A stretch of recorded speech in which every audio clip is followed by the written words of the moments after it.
Bonjour à tous. Aujourd'hui, nous allons parler des cancers.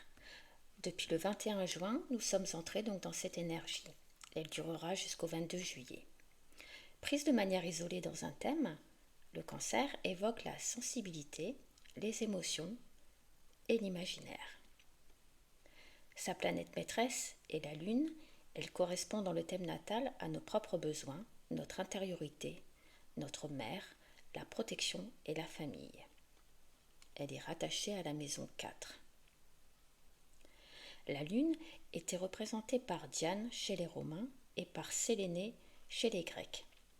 Dans cette tradition, Sélénée parcourait le ciel dans un char blanc en tirant la Lune derrière elle.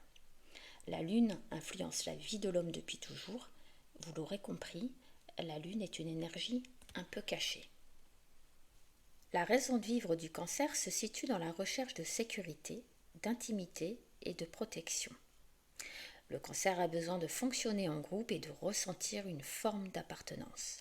C'est une énergie qui peut paraître instable car elle est soumise à ses humeurs et donc à de potentielles sautes d'humeur. On peut prendre l'image du petit enfant qui se laisse dépasser par ses émotions car son développement psychologique ne lui permet pas encore de faire face à ses émotions. Cela peut l'empêcher d'évoluer et de devenir responsable. En revanche, le cancer possède une intuition et une imagination débordantes. Ce sont ses atouts. Dans sa vie sociale et professionnelle, le cancer est dans son élément dans tous les métiers dans lesquels il se sent bien. En effet, l'ambiance est très importante pour lui du fait de son émotivité. Tous les métiers concernant le passé, l'histoire, le soin, la famille peuvent l'attirer. Il pourrait être par exemple restaurateur, historien, comédien également. Dans sa vie amoureuse, le cancer agit évidemment avec beaucoup d'émotivité et il est tout en réceptivité. Dans une relation, il peut d'abord se montrer froid par protection et se livrer peu à peu. Il ne faut pas oublier que le cancer est protégé par sa carapace. Avec sa ou son partenaire, le cancer pourra se montrer serviable, fiable, stable, aimant, mais aussi parfois immature.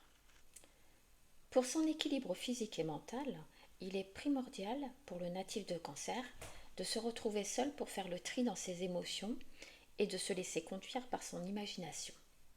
Ultra réceptif, il est très sensible au stress. Attention donc au système digestif, une hygiène de vie lui sera indispensable ainsi que des activités créatives. Dans le tarot de Marseille, le cancer correspond à l'arcane de la Lune. C'est la carte 18 qui symbolise l'inconscient, la gestation, le rêve, les émotions. Pour finir, des célébrités comme Zidane, Elon Musk, le Dalai Lama, Nelson Mandela pour les hommes et Frida Kahlo, Charlotte Gainsbourg ou Simone Veil sont du signe du cancer.